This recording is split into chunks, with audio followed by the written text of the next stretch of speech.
PP Chaudhary जी। हाँ sir. Sir नमस्कार।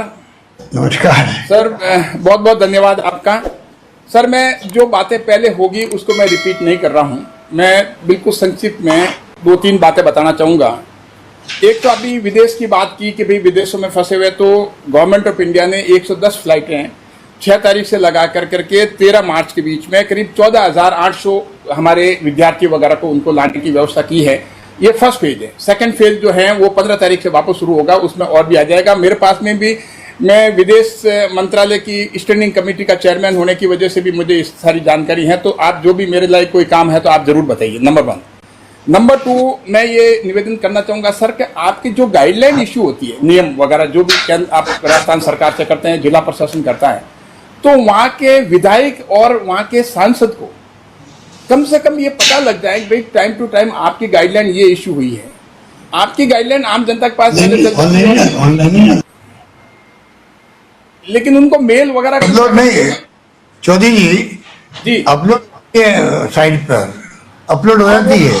ठीक है सर, वो फिर हम उसका इंतजाम करेंगे। लेकिन अगर ये संभव हो सके कि उनके ईमेल आईडी वगैरह सब आपके पास हैं, उनके पास में, आपके प्रशासन के पास में, उनको भेजें। और जिला प्रशासन जो है, जिला प्रशासन भी अगर मान लो उनको सांसद को और विधायक को अगर वो भेज दे तो इमीडिएटली उनको पता लग जाएगा भाई आपकी लेटेस्ट गाइडलाइन ये है, जिससे कि हम जवाब दे सके। नंबर 1। नंबर 2, दूसरी चीज आप भिजवा देंगे आपको। ठीक है, धन्यवाद सर। दूसरी चीज, आप फैसिलिटीज प्रोवाइड करते हैं, जैसे बसों की है, कुछ है, तो अब जैसे मान लो किसी हमारे विधायक हैं या सांसद हैं, उसको पता ही नहीं कि प्रशासन क्या फैसिलिटी अवेलेबल कर रहा है, तो वहाँ के जनप्रतिनिधि हैं उनको पता लग जाए तो वो भी उनके प्रशासन के साथ मिलकर करके अपना इनपुट दे सकते हैं, उनके साथ कोऑर्डिनेट कर सकते हैं। वो तो अनभिज्ञ है, उनको पता ही नहीं कि सरकार क्या कर रही है।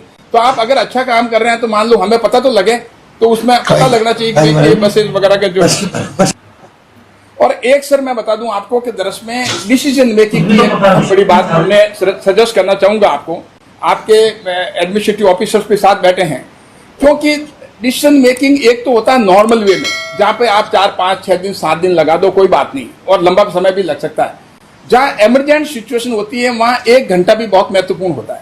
अपने राजस्थान बॉर्डर सील करने की 7 तारीख को बात हुई थी, और 7 तारीख के बाद में 4 दिन, मतलब उसमें कम से कम जो भी डिसीजन लेना है तो उतने लोग इकट्ठे होते गए, और एक मैसेज जो है वो बड़ा गलत जाता है, लोग परेशान भी होते हैं।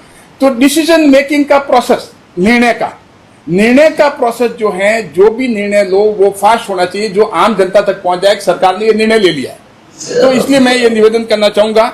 और दूसरी बात, बाकी सारी चीजें कह दी, क्वारंटाइन सेंटर में थोड़ी सी स्ट्रिक्टनेस की जरूरत है, बाकी वैसे ठीक चल रहा है ओवरऑल।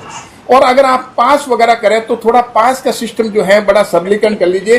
पढ़े लिखे लोग जो जिनके पास मोबाइल हैं वो तो कर लेते हैं, जो वंचित हैं और सबसे ज्यादा दुखी है मजदूर वगैरह, वो तो ऑपरेट भी करना नहीं जानते हैं। अपन भी कई पढ़े लिखों का अगर आपको तो नहीं जानेंगे, तो उसमें 2 तरह की कैटेगरी बना दीजिए। एक तो पास ऑनलाइन भी हो, एक नॉन ऑनलाइन भी हो, कि जो आपके अधिकारी जैसे कहीं बैचेज में कहीं श्रमिक बैठे हैं तो वहां जाकर के उनको जाकर के सर्विस दे दिया। चाहे बाहर के श्रमिक हमारे यहाँ पर जैसे पाली में हो, जैसे आपको पता लगे प्रशासन को 100 आदमी है तो उनको अप्लाई करने की जरूरत नहीं, वो खुद बनाए।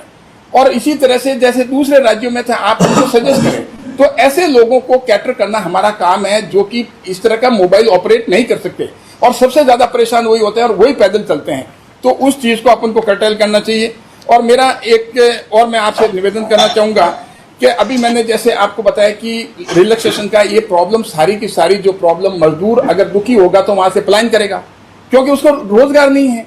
अगर हम रोजगार दे देंगे तो अब आप देखिए कि आपके हॉस्पिटल में डॉक्टर काम कर रहे हैं, वो तो डायरेक्ट उसके टच में है कोरोना वायरस वाले के। आपके हेल्थ वर्कर काम कर रहे हैं, सारे काम कर रहे हैं, एसेंशियल सर्विस चल रही है।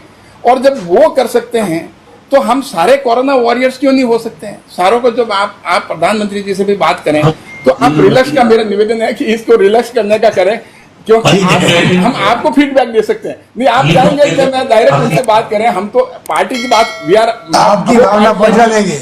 नहीं, मैं अब वो पार्टी लाइन बात कर रहा हूं। तो आप जो है, हम आप मैं जनप्रतिनिधि हूं, आप हमारे मुख्यमंत्री हैं, तो हम आप तक बात कर रहे हैं कि इसको लॉकडाउन को रिलैक्स करके अगर आवागमन जो है अपनी गाड़ियों से लोग करें तो ये पास वगैरह का चक्कर ही मिट जाएगा आपका। और जो ध्यान रखने की बात है, डॉक्टर किस बात का ध्यान रख रहे हैं? मास्क लगाते हैं, डिस्टेंसिंग रखते हैं, उनको तो नहीं हो रहा है। तो इसीलिए अगर मास्क लगा के डिस्टेंसिंग रखो तो पूरा देश काम कर सकता है, इसमें कोई बात नहीं। बहुत बहुत धन्यवाद सर आपका। धन्यवाद थैंक यू। धन्यवाद।